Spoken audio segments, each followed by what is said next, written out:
This is for all the people who still haven't figured out that the Republicans and Democrats are a complete joke.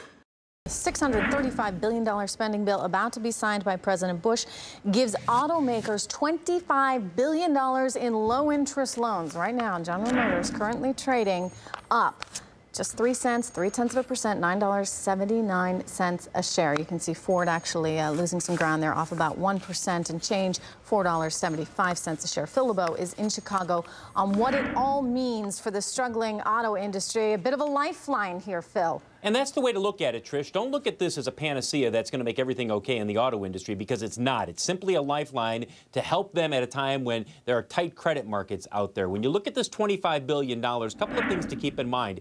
The law still needs to be drawn up in terms of how this money will be used. Now, over the next 60 days, it'll be the Department of Energy saying, listen, you can use it for certain fuel-efficient technology, retooling of plants, but you just can't put it willy-nilly into any parts of the auto industry. It may take months for this money to be awarded, and the key here is that this is a lifeline to 2010, when many believe auto sales, the industry's costs will go down, things should start moving in favor of the automakers. And a lot of the attention has been focused so far on the big three, putting this money into new products. And clearly that's going to happen. But the part suppliers, they're going to use this money on a wide variety of products. And this is really where the industry could make some huge gains in terms of fuel efficiency. Look at some of these companies and some of the products they make.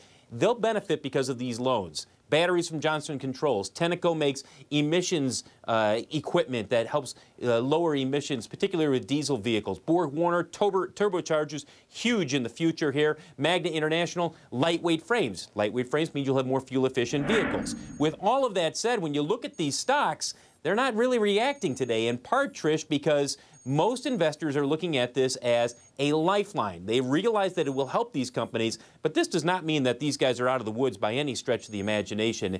2009 is going to be brutal for the auto industry, and 2010, while many believe things will improve, there's still a lot of question marks out there. So much needed money doesn't mean that everything is solved. Much needed. I mean, walk me through what would have happened, what could have happened had they not gotten this money, Phil. Oh, I do not want to even think about what could. Listen, one thing we know for sure, they would not have the next generation of products and vehicles coming out as quickly as they are scheduled to right now. They simply don't have the money to invest in that. They have some money, but they don't have as much as they probably could use. Yeah, and we've certainly been hearing a lot about electric cars and electric cars coming online in 2010, so perhaps that will aid in the development of some of those vehicles. Phil LeBeau, thanks so much. You bet.